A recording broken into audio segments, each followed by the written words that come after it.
이번 시간에는 매슬로우라고 하는 욕구 이론을 얘기한 학자죠. 그래서 매슬로우의 생애에 대한 부분을 먼저 살펴보도록 하겠는데요. 매슬로우는 뉴욕에서 7남매 중 장남으로 출생하게 됩니다. 그래서 기본적으로 본인의 어떤 어린 시절 그리고 청소년 시기에 대해서 얘기한 부분을 보면요. 이 성장 과정 동안 상당히 외로웠다고 얘기해요. 그리고 친구가 별로 없었다라고도 얘기를 해요. 그러면 한창 어린 시절 아동기와 청소년 시기는 또래 친구들과 막 뛰어놀고 얘기하고 그런 어떤 시기를 거치잖아요. 근데 그 시기 동안 상당히 외로웠다. 그리고 그 부분을 또 어떻게 얘기하냐면 상당히 고통스러웠다라고도 얘기합니다. 그러면 친구들과 교류하지 않고 그러면 혼자 있게 되는 기본적인 시간이 많았던 거죠. 그 시간에 매슬로우는 그 시간을 나는 스스로 독서하고 책하고 주로 친구를 통해서 만나게 됐다라고 합니다. 그러면 독서라고 하는 기본적인 어떤 책과의 교류를 통해서 본인이 이후에 생각했던 어떤 기본적인 욕구, 인간이 기본적으로 지니게 되는 어떤 욕구에 대한 단계들에 대한 부분에 대한 토대가 된 거죠. 그리고 어떤 그 심리학, 학사부터 박사까지 하기를 취득하게 되고요. 그리고 기본적으로 매슬로우의 경우는요. 동물 연구라고 하는 것에 초점을 갖고 있었대요. 그래서 동물에 대한 기본적인 행동, 또 어떤 그 행동에 대한 패턴들을 연구하게 되죠. 그것을 토대로 인간에 대한 연구라고 하는 것으로 점차 연구의 대상을 바꿔나가기 시작했고요. 특히 매슬로우는 동성애에 대해서도 기본적으로 관심이 많았어요. 그래서 인간이라고 하는 기본적인 이 유기체가 갖고 있는 본능은 무엇일까? 인간은 어떤 욕구를 갖고 있는가? 라고 했을 때 동성애라고 하는 것은 인간이 기본적으로 갖고 있는 본성이라고 하는 것을 깊이 있게 연구할 수 있는 토대가 되고 좀 더 인간성에 대한 어떤 폭넓은 이해를 만들게 되는 기본적인 아주 초점이 된다는 것을 또 부각하고 있습니다. 그래서 매슬로우는 인간이 기본적으로 갖고 있는 성격 발달이라고 하는 것에 대해서는 기본적인 틀을 우리가 그 프로이드나 에릭슨처럼 구체적으로 제시하지는 않았어요.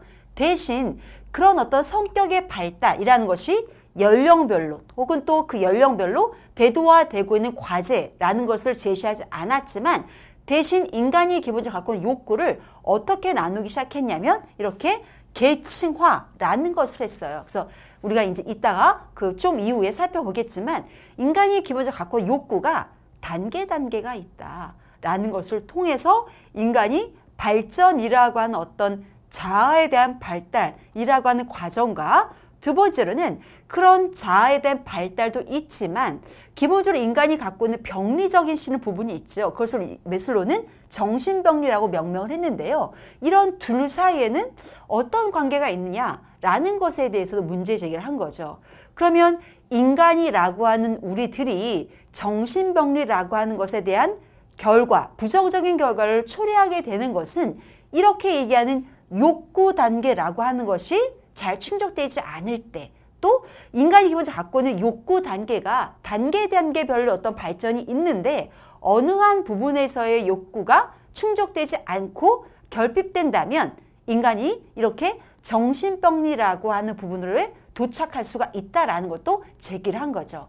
그러면 매슬로우는 기본적인 우리 인간이 그 생활을 하게 되는 데 있어서 어떠한 욕구를 갖고 있느냐 또 그 욕구는 어느 단계에서 좀 더 많이 포괄이 되고 또 어느 단계별로 나아갈 수 있는가라고 하는 것에 대해서 연구를 했고요. 그것과 함께 인간이 갖고 있는 정신병리랑 연결지어서 연구에 대한 어떤 확대적인 부분을 개척한 학자인 거죠.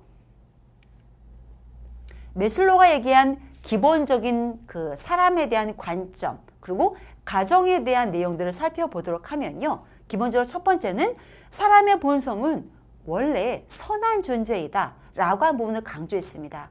그럼 우리가 로저스가 얘기한 현상학 이론과 같은 어떤 초점을 갖고 있죠. 뭐냐면 사람의 본성은 태어날 때부터 선한 존재이다.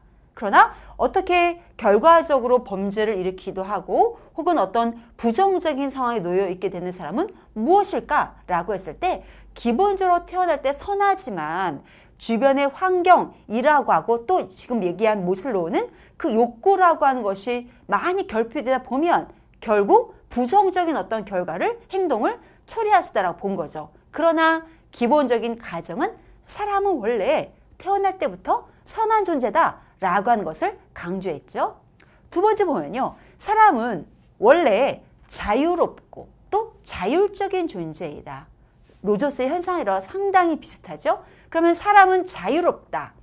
우리가 생활을 좀 하다 보면 자유로울 때 제일 사람의 좋은 에너지가 나오죠. 저도 그런 것 같아요. 누군가가 시켜서, 그러니까 우리 학교 다닐 때 선생님들이 막 시켜서 공부할 때나 혹은 누가 뭐 일을 시켜서 내가 그냥 그것을 할 수 없이 해나갈 때와, 그쵸? 반대로 내가 자동적으로 혹은 내가 창의적으로 막 무엇인가를 아이디어를 내고 내가 무엇인가를 계획하고 시간표를 짜서 내가 그것을 성취하기도 하고 또 그걸 달성 못했을 때 좌절하기도 하지만 제일 좋은 에너지, 신이 날 때는 내가 주도적으로 할 때가 제일 신이 나고 재밌죠. 그쵸? 결국 그 앞서 우리가 얘기한 누가 시켜서 일을 할 때와 뭐 공부를 할 때도 마찬가지고요. 또 지금은 내가 창의적으로 무엇인가 계획하고 나의 행동과 인지를 내 스스로가 통제하고 조율했을 때에 우리의 기본적인 에너지는 정말 많이 다르잖아요. 그러면 사람은 기본적으로 좋은 에너지가 나오고 또 나와 뿐만 아니라 내 주변의 환경을 내가 조율하고 통제할 수 있다라고 볼 수 있는 기본적인 토대가 되는 것은 기본적인 인간에 대한 어떤 긍정적인 지향이 있는 거죠. 사람은 누구나 나 스스로에 대한 행동을 조절할 수 있고 또 조율할 수 있고 또 그렇게 나온 결과에 대해서도 나의 어떤 선택과 결과에 의한 것이기 때문에 내가 또 책임을 져야 되고 라고 할 것으로 그렇게 볼 수 있는 인간에 대한 관점은 사람에 대한 무한한 어떤 가능성이라고 하는 것을 강조한 이론이라고 보는 거죠. 세 번째에 대한 내용을 살펴보면요. 인간에 대한 행동에 대해서 수많은 어떤 연구가 있었는데요. 바로 병리적인 어떤 사람에 대한 부분보다 실은 건강한 사람에 대한 행동 또 그 행동을 만드는 지각이라고 하는 것에 대해서 더 많이 탐구해야 된다.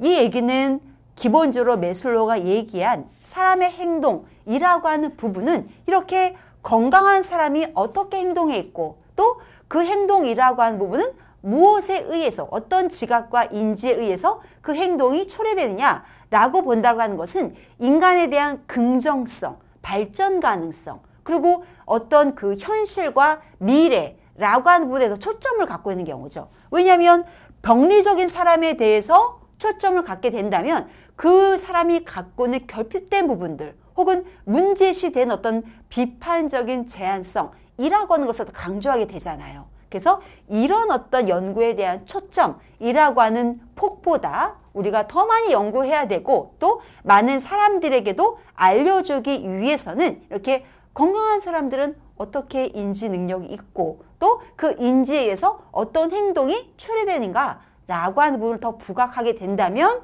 우리 사회에 있어서 좀 더 건강하고 어떤 내 주변의 환경과 더 상호작용적인 긍정적인 관계에 대한 지향성이 만들어질 수 있다라고 한 부분을 더 강조했습니다.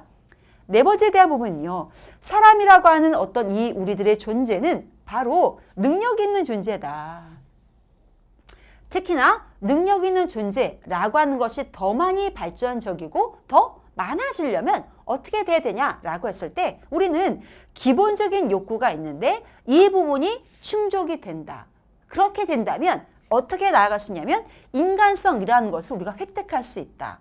그러면 인간성이 획득되고 그대로 머무르는 것이 아니라 그 다음 단계인 자아실현이라고 하는 단계까지 간다라고 보는 거죠. 그러면 기본적인 단계라고 하는 과정성 혹은 방향성에 대한 부분을 제시했죠. 어떻게 했냐면 능력 있는 존재다. 그런데 우리 주변에 봤을 때 혹은 내 스스로도 봤을 때 내가 능력 있는 존재일까? 어떨까? 라고 했을 때 나는 능력 있는 존재야 라고 얘기하시는 사람도 있지만 내가 능력이 있었나? 어떤 능력이 있었나? 라고 얘기하시는 상황도 있잖아요.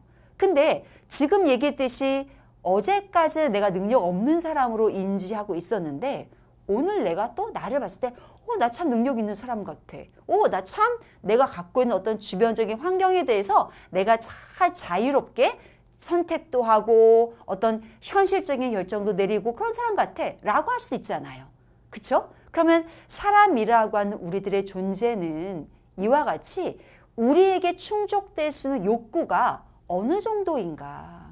또 나는 지금 현재 어느 정도 단계에서 욕구를 충족하고 있고 어느 단계의 욕구를 또 찾기 위해서 성취하기 위해서 노력하는 존재인가? 라고 또 볼 수 있는 분들이 필요한 거죠. 결국 매슬로우가 얘기한 것은 사람은 능력이 있는 존재다. 원래 타고났다. 기본적으로 선하고 또 사람은 태어날 때부터 우리가 선천적으로 자유롭고 또 그것의 자율적인 선택에 대한 부분을 획득하기 위해서 노력하는 존재다라고 하는 것이 기본 전제이죠. 또한 기본적인 욕구가 충족돼야 된다.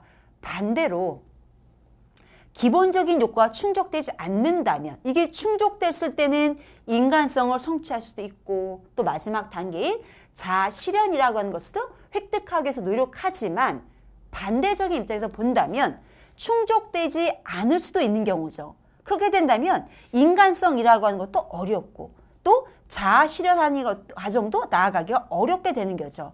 그러면 이와 같은 단계로 우리 인간이 하나하나의 어떤 건강한 긍정성을 갖게 되기 위한 기본적인 어떤 전제 과정이라고 본다면 바로 기본적인 욕구라고 하는 거죠. 그렇죠. 그럼 우리 인간은 어떤 기본적인 욕구가 우리에게 주어져야 하느냐. 또 이 기본적인 욕구라고 하는 것은 보편적인 욕구인 거잖아요. 어느 한 사람에게만 욕구가 있어야 된다는 것이 아니라 인류라고 한다면 인간이라고 한다면 기본적으로 갖춰져야 할 욕구인 거잖아요. 이것이 충족이 되어야 그 다음 단계 이렇게 나아갈 수 있다라고 보는 경우죠. 따라서 기본적 욕구가 충족이 안 되면 인간성이라는 것도 획득하지 못하기 때문에 결국 인간성이라고 하는 것은 병리적인 사람으로 나타날 수 있는 결과에 대한 부분이 더 많아질 수 있는 경우죠.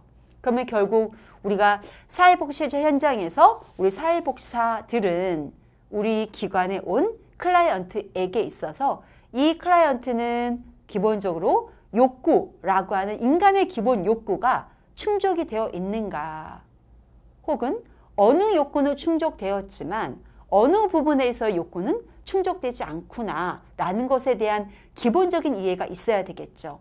그 이해라고 하는 부분을 우리가 폭넓게 분석을 통한 사정 단계가 이루어진다면 그 다음 단계인 인간성이라고 하는 것, 그 다음 단계인 자아 실현이라고 하는 단계까지 나아갈 수 있다라고 보는 경우죠.